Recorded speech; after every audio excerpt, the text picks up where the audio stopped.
But it seems to reward not virtue as much as ability to manipulate the system. And what does reward virtue? You think the communist commissar rewards virtue? You think a Hitler rewards virtue? You think, excuse me, if you'll pardon me, do you think American presidents reward virtue? Do they choose their appointees on the basis of the virtue of the people appointed or on the basis of their political clout? Is it really true that political self-interest is nobler somehow than economic self-interest? Is it really true that political self-interest is nobler somehow than economic self-interest? Just tell me where in the world you find these angels who are going to organize society for us. Profit motive, which drove Fudsy to accomplish so much, may bring out the evil as well as the good.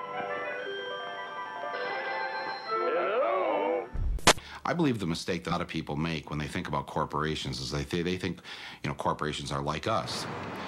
General Electric is a kind old man with lots of stories. Nike. Young. Energetic. Microsoft. Aggressive. McDonald's. Young, outgoing, enthusiastic. Monsanto. Immaculately dressed. Disney. Goofy. The Body Shop. Deceptive. Very lovely.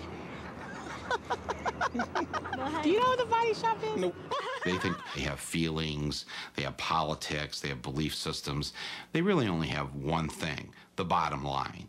How to make as much money as they can in any given quarter. That's it. Of course they make a profit, and it's a good thing.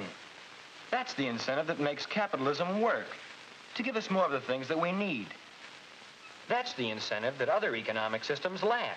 There are companies that do good for the communities. They produce services and goods that are of value to all of us, that make our lives better, and that's a good thing.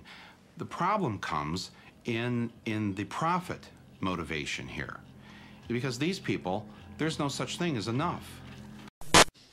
You are an old man who thinks in terms of nations and peoples. There are no nations. There are no peoples. There are no Russians. There are no Arabs. There are no third worlds. There is no West.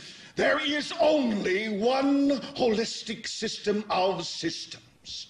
One vast and immane, interwoven, interacting, multivariate, multinational dominion of dollars.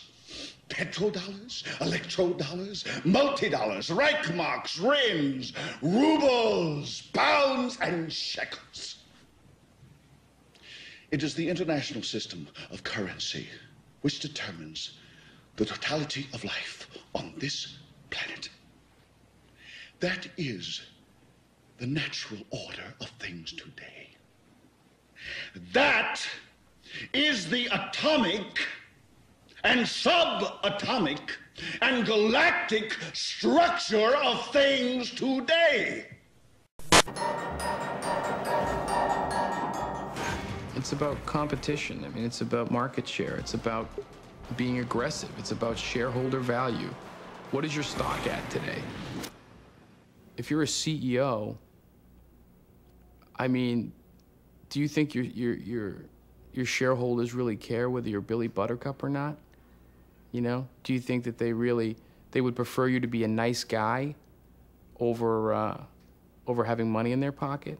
I don't think so. I think people want money. That's the bottom line. The traders who are involved in the market are not guys with moral fiber when it comes to environmental conditions are going to be rattled at all. They're seeing dollars and they're making money. Brokers don't stay away from copper because it violates their religious beliefs or their environmental policies. No. When you think about it, but it's fleeting. It really is a fleeting moment. It's like, you know, yeah, oh yeah, well, the town's being polluted down there in Peru, but hey, this guy needs to buy some copper. And getting paid a commission too. About the strangeness of today's situation. 30, 40 years ago, we were still debating about what the future will be, communist, fascist, capitalist, whatever. Today, nobody even debates these issues. We all silently accept global capitalism is here to stay. On the other hand, we are obsessed with cosmic catastrophes. The whole life on Earth disintegrating because of some virus, because of an asteroid hitting the Earth, and so on. So the paradox is that it's much easier to imagine the end of all life on Earth than a much more modest radical change in capitalism.